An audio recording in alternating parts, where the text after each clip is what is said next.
ಪಾರ್ವತಿ ದೇವಿ ನೆಲೆಸಿರ್ತಕ್ಕಂಥ ಗುರುಪಲ್ಲಿ ಈ ಒಂದು ಕಾರ್ಯಕ್ರಮಕ್ಕೆ ಈ ಒಂದು ಆಯೋಜಿಸಿರ್ತಕ್ಕಂಥ ನಮ್ಮ ವೇಣುಗೋಪಾಲು ಮತ್ತು ನಮ್ಮ ಅಮರೇಂದ್ರ ಅವರು ಮತ್ತು ಹೆಗ್ರೆಡ್ಡಿ ಸುಬ್ರೆಡ್ಡಿ ಎಲ್ಲರೂ ಆಯೋಜಿಸಿರ್ತಕ್ಕಂಥ ದಯವಿಟ್ಟು ಅನ್ಯತಾ ಭಾವಿಸ್ಬೇಡಿ. ಎಲ್ಲರಿಗೂ ಟೈಮ್ ಆಗ್ತಾ ಇದೆ. ನಮ್ಮ ಸಹೋದರರು ಕಾತರದಲ್ಲಿದ್ದಾರೆ. ಈ ಒಂದು ಯುವ ಸಮೂಹ ಅಂದ್ರೆ ನಾನು ಎಲ್ಲಿ ನೋಡಿಲ್ಲ ಇಷ್ಟು ಶಾಂತಿ ರೂಪವಾಗಿ, ಇಷ್ಟು ಸೌಜನ್ಯವಾಗಿ, ಇಷ್ಟು ಅಚ್ಚುಕಟ್ಟಾಗಿದ್ದೀರಿ ಅಂದ್ರೆ ಮೊದಲನೇದಾಗಿ ನಿಮ್ಮ ಗ್ರಾಮಗಳು ಯಾರ್ಯಾರು ಬಂದ್ರೆ ಎಲ್ಲರಿಗೂ ನಾನು ಅಭಿನಂದನೆ ಸಲ್ಲಿಸ್ತಾ ಇದ್ದೀನಿ. ಇದಕ್ಕೋಸ್ಕರ ಇನ್ನು ಜಾಸ್ತಿ ಹೊತ್ತು ಮಾತಾಡಲ್ಲ, ನಾವು ಎರಡೇ ಪಾಯಿಂಟ್ ಮುಗಿಸ್ತೇವೆ. ಯಾಕಂದ್ರೆ ನಿಮ್ಮ ಖಾತರಿಂದ ಆಗಲಿ ಅಂತೇಳಿ ಬೆಳಗ್ಗೆವರೆಗೂ ಈ ಕಾರ್ಯಕ್ರಮ ನಡೆಯೋವರೆಗೂ ಇದೇ ರೀತಿಯಾಗಿ ನೀವು ಸೌಜನ್ಯವಾಗಿ ಇರ್ತೀರಿ ಅಂತೇಳಿ ನಾವು ನಂಬಿ ನಮ್ಮ ಮಾತು ಮುಕ್ತಾಯ ಮಾಡ್ತಾ ಇದ್ದೀವಿ. ಮಂಜು ಆಗ್ಬೋದು, ಆರ್ನಾರಾಯಣ ಆಗ್ಬೋದು, ಬರ್ಬೇಕಾಗಿತ್ತು.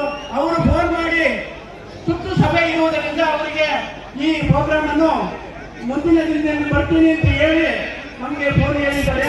ಅದೇ ರೀತಿ ಇಂತಹ ಕಾರ್ಯಕ್ರಮಕ್ಕೆ ಸಹಕಾರ ನೀಡಿದ ಎಲ್ಲ ನಾಯಕರಿಗೂ ಮತ್ತೊಮ್ಮೆ ನಾನು ಅಭಿನಂದಿಸುತ್ತಾ, ನಮ್ಮ ಆರ್ನಾರಾಯಣನವರು ರಥೋತ್ಸವಕ್ಕೆ ಬಂದು ನಮ್ಮೂರಿಗೆ ಒಂದು ಬಸ್ಸಿನ ವ್ಯವಸ್ಥೆಯನ್ನು ಮಾಡಿದ್ದಾರೆ. ನಮ್ಮ ಬಹುದಿನಗಳ ಬೇಡಿಕೆಯಾದಂತಹ ಆರ್ಟ್ ಬಸ್ ಅಂದ್ರೆ ಒಣಗಿರಿಯಾದರೂ ಆಗ್ಬೋದು, ಒಟ್ಟಳ್ಳಿಗೆ ಮತ್ತು ಗುರುಪಲ್ಲಿಗೆ ಒಂದು ಆರ್ಟ್ ಬಸ್ ಬೇಕು ಅಂತ ನಮ್ಮೆಲ್ಲರೂ ಮನವಿ.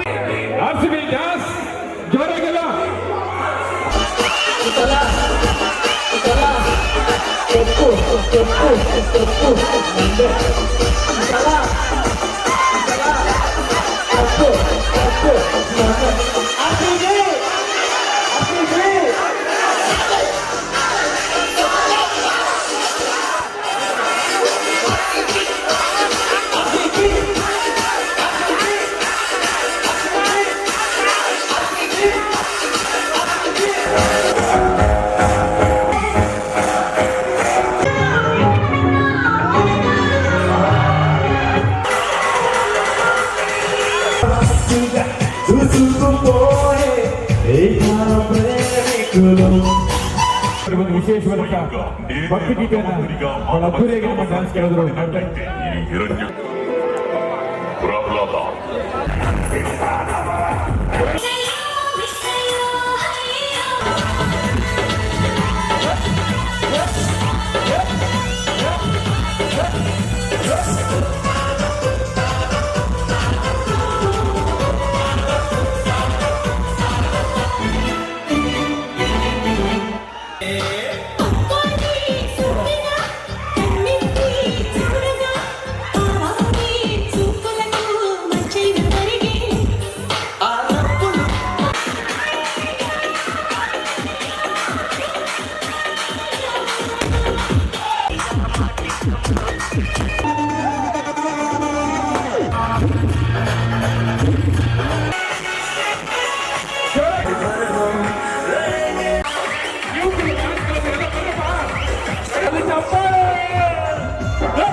ಧನ್ಯವಾದಗಳು. ಇಷ್ಟೊಂದು ಈಗ ಒಂದು ಕಾರ್ಯಕ್ರಮ ನೋಡಿ ಯಶಸ್ವಿ ಮಾಡಿದರೆ ಎಲ್ರಿಗೂ ತುಂಬ ಹೃದಯದ ಧನ್ಯವಾದಗಳನ್ನು ತಿಳಿಸುತ್ತಾ